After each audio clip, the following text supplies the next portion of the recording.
Hey everyone, welcome to my channel. I hope you guys are doing well. If you are new on my channel, kindly subscribe my channel. Today I will teach you the next chapter of your book, Mitchell the author. And the author is Gavin Maxwell. तो इसमें जो author है गैवन Maxwell, वो हमें इस story में क्या बोल रहे हैं। उन्होंने एक पेट पाला हुआ है जिसको जो ऑटर है और जिसका नाम जो है वो मिचबेल है।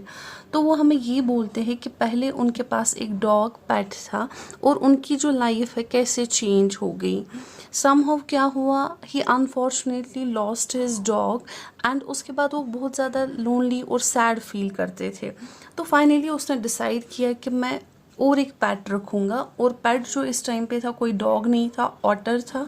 तो ऑथर जो है इसमें वो अपनी जो विश है ना वो एक्सप्रेस करता है अपने फ्रेंड से, और फाइनली उसका जो फ्रेंड है वो उसको बोलता है कि आप कहाँ से जो ये ऑटर है वो कहाँ से आप ले लो, टिग्रिस मार्श से, बिकॉज वहाँ पे वो ऐसे पाए जा जैसे हमारे यहाँ पे मॉस्किटोज़ होते हैं, एज कॉमन एज मॉस्किटोज़ वहाँ पे क्या पाए जाते हैं, ऑटर्स पाए जाते हैं। फाइनली क्या करता है जो और हमारा जो ऑथर है वो पेट ले लेता है अपना ऑटर, उसका नाम मिचबेल रखता है। अब हम स्टोरी में पढ़ते हैं कि क्या चीज़ होती है। Let's get started. तो पहले ही जो हमारा ऑथर है गैवन मैक्सवेल, वो कॉटेज में रहते हैं, कहाँ पे, कैमस फिरोना में। वो कहाँ पे, स्कॉटलैंड में। वो कहते हैं कि जब उसका डॉग जो है वो मर गया था और मैक्सवेल जो है वो काफ़ी ज़्यादा सैड रहता था और वो उसको अच्छा नहीं लगता था, क्योंकि एक बॉन्डिंग बन जाती है फिर एक पेट के साथ जब आप काफ़ी टाइम होते हो उसके साथ। और वो कहता है life without a pet was lonely. अब वो देखता है कि अब उसने एक पेट ले लिया, जो मैंने ऑलरेडी बोल दिया, उसने एक ऑटर ले लिया, कैसे क्या चेंज आती है उसकी लाइफ में ऑटर की वजह। उसके बाद हमें ये बोला गया है कि अगर आप एक ओ करते हो, एक पेट को ओ करते हो, तो हमें कुछ चीज़ों का ध्यान रखना चाहिए। ऐसे नहीं कि पेट लाया और उसको रख दिया, नहीं, कुछ चीज़ें होती है ध्यान में, हमें उनका प्रॉपर केयर करना होता है। साथ में कुछ चीज़ें होती है, एक एनुअल डॉग लाइसेंस मिलता है जो अकॉर्डिंग टू गवर्नमेंट रेगुलेशंस हमें दी जाती है, और वैक्सीनेशन वगैरह ताकि कोई डिजीज़ ना हो, और उनको ट्रेनिंग देनी होती है, टॉयलेट ट्रेनिंग, और जैसे ग्रूमिंग का, जैसे क्लीन करना, उनको बात करना, ओबीडियंस उनको सिखाना जब भी आप उनको बुलाते हो, और उनको एक प्रॉपर बैलेंस डाइट देना। ठीक है, तो ये चीज़ हमें देखनी है उनके साथ, उनको एक अफेक्शन उनके साथ खेलना है। तो ये बहुत ज़्यादा ज़रूरी होती है जब हम क्या लेंगे, पेट लेंगे। तो हमारे ऑथर ने जो ऑटर लिया था वो कहाँ पे ज़्यादा रहते हैं, वो मार्शी एरियाज़ में रहते हैं, मतलब उनको अच्छा लगता है पानी में रहना। तो अब देखते हैं कि पार्ट 1 में अलग अलग सेक्शंस दिए हैं आपको। हम पार्ट 1 से स्टार्ट करते हैं कि क्या होता है। तो पहले इस तरीके से स्टार्ट होता है। Early in the new year of 1956 I travel to southern Iraq. तो ये ऑथर कहते हैं कि 1956 में क्या हुआ कि न्यू ईयर के पहले ही टाइम पे मैंने क्या किया, मैं कहाँ ट्रैवल करने गया, साउदर्न इराक। फिर बोलता है कि उसके बाद मेरे दिमाग में क्रॉस्ड माई माइंड, मतलब एक थॉट आ जाना कि ये बोलता है कि मुझे एक ऑटर को एज अ पेट रखना चाहिए instead of a dog. And then Camus Verona, ringed by water stones thrown from its door, would be an eminently suitable spot for this experiment. अब जहाँ पे ये रहते हैं, ये कहते हैं वहाँ पे इर्द गिर्द, रिंग्ड बाय वाटर स्टोन्स, वहाँ पे इर्द गिर्द काफ़ी ज़्यादा पानी है, वो एक अच्छी जगह होगी किस चीज़ के लिए, ऑटर को रखने के लिए, एक सूटेबल जगह होगी इस एक्सपेरिमेंट के लिए। एक्सपेरिमेंट क्या था कि आप ऑटर को एज अ पेट रखोगे। जैसे मैंने पहले ही बोला, ऑटर्स जो है वो पानी में रहते हैं।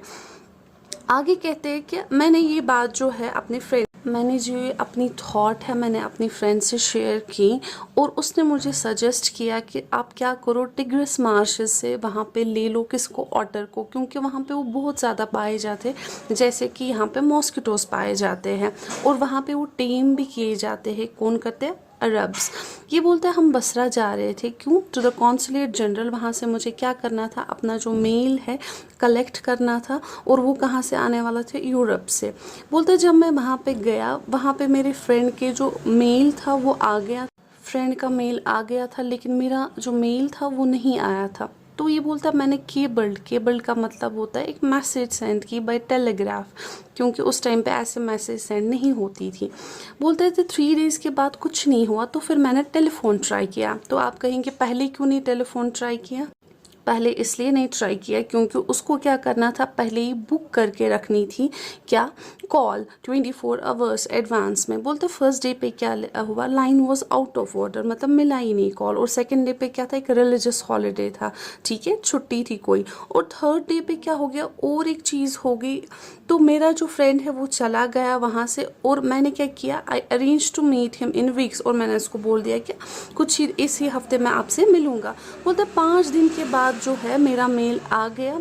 जब मेरा मेल आ गया तो वो अपने मैं बेडरूम में लेके गया ताकि मैं उसको पढूं वहाँ पे। तो ये जब अपने बेडरूम में गया ऑथर अपना जो मेल पढ़ने के लिए, इसी में क्या हो जाता है, तो वहाँ पे ऑलरेडी रूम में जो होते हैं कुछ लोग बैठे हुए होते हैं, 2 अरब्स बैठे हुए थे। स्क्वेटिंग का मतलब होता है जब हम क्या बैठते हैं, नीज के ऊपर बैठते हैं। तो वहाँ पे एक सैक था, तो वो स्क्वेरम कर रहा था। स्क्वेरमेंट का मतलब होता है जो हिल रहा था टाइम टू टाइम। तो इन्होंने मुझे एक नोट दिया मेरे फ्रेंड से, जिस फ्रेंड के साथ इसने शेयर किया था कि मुझे क्या लेना है, मुझे ऑटर एज अ पेट लेना है, और साथ में क्या कहते हैं, हियर्स योर ऑटर। तो पार्ट ए में हमें ये पता चला कि कैसे ऑथर को क्या मिलता है, पेट। फाइनली उसके जो फ्रेंड है वो उसको गिफ्ट देते हैं। तो सेकंड पार्ट में क्या होता है कि ये बोलता है जो ही मैंने सैक खोला मेरी लाइफ का एक नया फेज स्टार्ट हो गया, और जो अभी तक ख़त्म नहीं हुआ। और मुझे लगता है ये तब तक ख़त्म नहीं होगा, ये तब तक ख़त्म नहीं होगा जब तक मेरी डेथ नहीं हो जाएगी। बोलता है it is in fact a thraldom to otters. बोलता है एक ओल्ड, थैरल्डम का मतलब old fashion, being under control, मतलब मुझे एक ऑटर की फिक्सेशन हो गई थी, एक ऐसी अटैचमेंट हो गई थी ऑटर्स की। और अगर मैंने किसी के साथ शेयर किया ना जिन्होंने ऑलरेडी ऑटर्स को एज अ पेट रखा, बोलता है मुझे लगता है कि सबसे ज़्यादा अटैचमेंट मुझे ऑटर्स के साथ हो गई थी। बोलता है ये जो क्रिएचर था, क्रिएचर कौन था, ये ऑटर जो था। जब मैंने सैक खोला, और ये कहाँ पे था, कॉन्सुलेट के बेडरूम में था, और वहाँ पे स्पेशियस काफ़ी ज़्यादा जगह थी और टाइल्स लगी थी फ्लोर पे। कहता है जब मैंने इसको बाहर निकाला तो ये आराम से नीचे आ गया। मिडिवली कन्विंस्ड, मतलब एक इमेजिनेशन थी कि एक ड्रैगन जैसा होता है, जिसके क्या होते हैं, सर पे क्या होते हैं, वो स्पाइक्स जैसे होते हैं, और आग, मुंह से आग निकाल। ऑथर जो है इसको किसके साथ कंपेयर कर रहे हैं, ड्रैगन के साथ। अभी बोलता है कि उसके हेड ऑफ द टिप से टेल तक वो किससे उसके उस पे क्या था, सिमेट्रिकल पॉइंटेड स्केल्स जैसे थे, और वो मड आर्मर, ओब्वियसली मड लगी होगी, जैसे मैंने आपको पहले ही बोला वो कहाँ पे रहता था, मार्शी एरियाज में रहता था। बोलता है लेकिन whose tips was visible a soft velvet fur like a chocolate brown mole। बोलता है लेकिन किसी जगह पे उसकी क्या दिख रही थी, स्किन, और वो बिल्कुल एक सॉफ्ट वेलवेट जैसे एक चॉकलेट ब्राउन मोल होता है उसी की तरह। और वो क्या कर रहा था, अपने आप को शू कर रहा था, बार बार हिला रहा था, और मैं एक्सपेक्ट कर रहा था कि वहां से बहुत ज्यादा डस्ट निकल आएगा क्योंकि उसके ऊपर मड था। लेकिन क्या चीज हुई, बोलता है कि मुझे 1 मंथ लगा उसको जो मड है उसको क्लीन करने से, और तब जाके मुझे उसकी ट्रू कलर्स दिखे। ट्रू कलर्स का मतलब होता है जो उसकी रियल स्किन थी। अब बोलता है कि मैंने उसका नाम क्या रखा था, Mijbil, as I call the otter. बोलता है प्रीवियसली ये एक साइंस के लिए एक अननोन स्पीशीज़ थी, लेकिन फाइनली इनको क्रिश्चियन क्या नेम दिया जोलॉजिस्ट ने, लिथोरगोल पर्सिकला मैक्सवेले, और मैक्सवेल्स ऑटर। बोलता है पहले फर्स्ट 20 आवर्स में मिजबल जो था ना, हॉस्टाइल नहीं था, बिल्कुल अनफ्रेंडली। तो वो अनफ्रेंडली था और बिल्कुल अलग थलग बैठता था, अलोन एंड अनडिफरेंट, मतलब मेरे से एक डिस्टेंस रखता था। बोलते हैं जब भी वो क्या करता था, वो फ्लोर पे सोता था, और मेरे बेड से जितना दूर हो सके उतनी दूर वो सोता था। बोलते सेकेंड नाइट पे क्या हुआ, मिजबल मेरे बेड के पास आया, और कहाँ पे सोया, in the crook of my knees. Crook का मतलब होता है जो हमारी लेग जो है उसके जो बैक वाला जो हिस्सा, नी का जो बैक वाला हिस्सा होता है, तो वहाँ पे आके वो सो गया बहुत आराम से, जब तक मॉर्निंग में सर्वेंट क्या लेके आया, टी लेके आया। और बोलता है दिन में क्या हो गया, he began to lose his apathy, मतलब एब्सेंस ऑफ इंटरेस्ट, और उसने हर किसी चीज़ में अब क्या लेना चाहा, इंटरेस्ट लेना चाहा, जो भी उसके इर्द गिर्द के थे। I made a body belt for him, जैसे नहीं बनाते हैं हम पेट्स के लिए जैसे गले में बांधते हैं, वैसे इसने भी इसके लिए बनाया। और उसको वो उससे कहाँ ले जाता था, बाथरूम ले जाता था। बोलता आधे घंटे तक वो वाइल्ड हो जाता था, उसको बड़ी खुशी मिलती थी प्लंगिंग एंड रोलिंग इन इट। वो कहाँ पे रहता था, पानी के साथ शूट करता था, चिल्लाता था वाटर टब में। और enough slosh and splash for a hippo, hippo जो है वो भी पानी में रहते हैं, जब हम पानी को ज़ोर ज़ोर से हाथों से मारते हैं तो उसमें आवाज़ आ जाती है ना, तो वैसे ये भी करता था।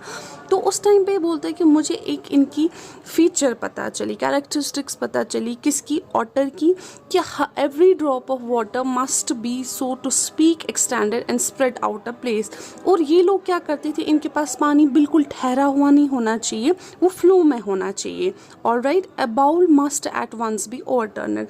अगर हम इनके पास क्या देंगे, एक बॉल देंगे पानी का, ये क्या करेंगे, एकदम से उसको क्या उलट देंगे। अगर वो नहीं किया तो ये बैठ जाएंगे उसके अंदर, उसको स्प्लॉश करेंगे जब तक पूरा पानी क्या ओवरफ्लो नहीं हो जाएगा, बाहर नहीं आ जाएगा। और ये इनके लिए क्या है, ऑटर्स के लिए वाटर एक ऐसी चीज़ है जो हमेशा मूव करनी चाहिए। जब ये स्टैटिक रहती है, इनसे क्या हो जाता है, ये प्रोवोक हो जाते हैं, इनको गुस्सा आ जाता है। कहते हैं 2 days लेटर के बाद मिजबिल जो है एस्केप्ड फ्रॉम में, वो मेरे बेडरूम से भाग जाता था। जब मैं आता था वो उसकी टेल मुझे दिखती थी, कहाँ से, कॉरिडोर से, जो कहाँ रास्ता जाता था वॉशरूम की ओर, बाथरूम की ओर। और उस टाइम पे क्या हो गया, ये बोलता है जब मैं उधर गया देखने के लिए उसको बाथटब में, and fumbling at the chromium taps with his pause.